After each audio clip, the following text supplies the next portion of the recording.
जय श्री राम। नमस्कार मित्रों, आज हम कक्षा 10 गणित में पेज नंबर 168 चैप्टर का नाम है surface area and volume, example number 6 Madhya Pradesh board के 2026 के लिए एक महत्वपूर्ण क्वेश्चन उसको लगाने जा रहे हैं। देखेंगे क्वेश्चन नंबर 6 है, page number English medium book का 168 है। Juice seller was serving his customers using glasses are shown in figure। जैसा कि फिगर बना हुआ है, इसमें एक फिगर बना है वो मैं आपको दिखा रहा हूँ। एक जूस का गिलास है,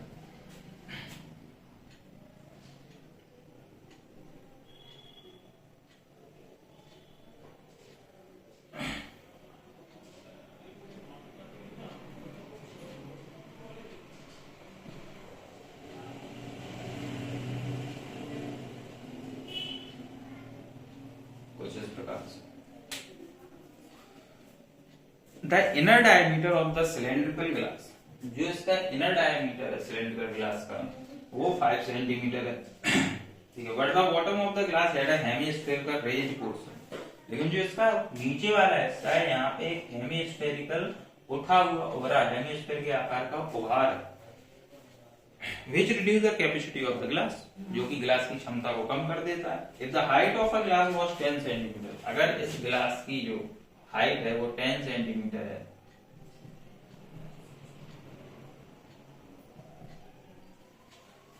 find the apparent capacity of the glass and its actual capacity। तो बहुत सिंपल क्वेश्चन है। ग्लास कैसा है? सिलेंडर के आकार का, देख लो आप अच्छे से। अब यहां से जो उभार हो रहा है वो कैसा है?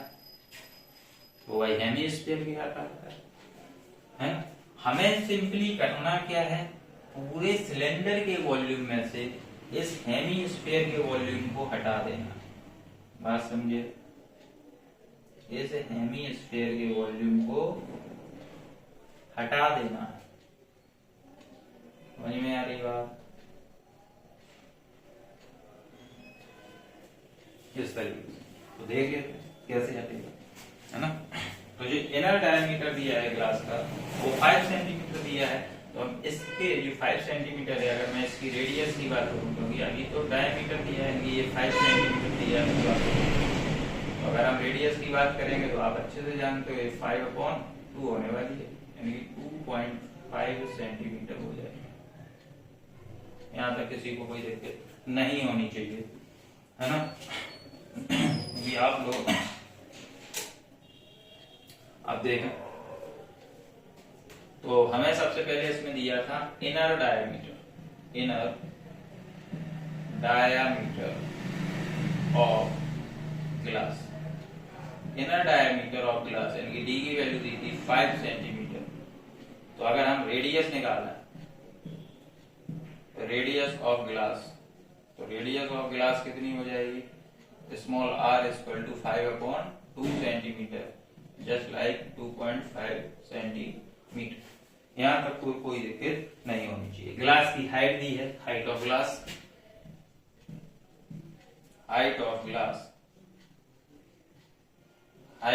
हमको दी गई है, h की वैल्यू 10 सेंटीमीटर, ठीक है।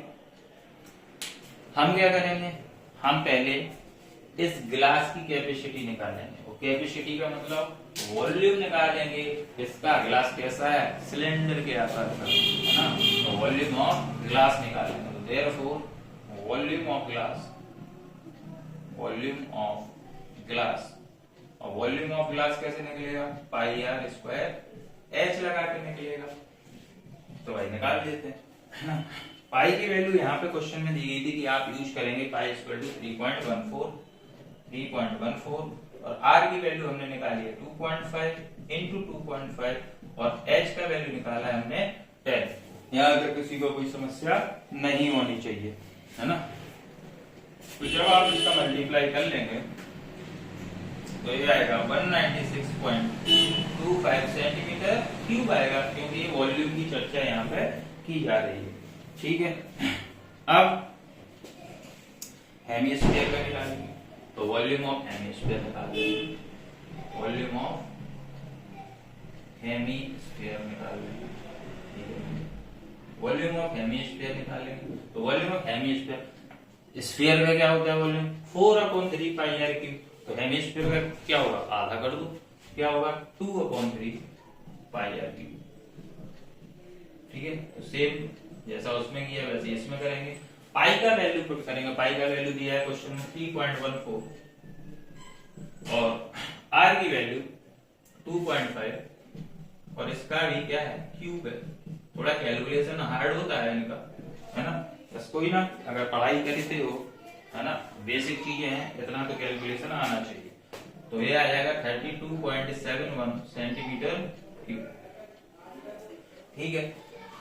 मैं जस्ट तुम्हें एक आइडिया दे रहा हूं, है ना, कि कैसे आप आसानी से क्वेश्चन को सॉल्व कर सकते हैं। आगे वो बोल रहा है कि भाई ग्लास की एक्चुअल कैपेसिटी क्या होगी, ठीक है भाई, ये तो अपैरेंट कैपेसिटी थी, एक्चुअल कैपेसिटी क्या होगी, actual capacity of glass.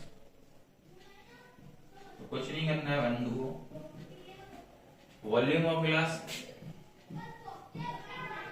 Volume of glass minus कर देना volume of hemispherical part, hemispherical part.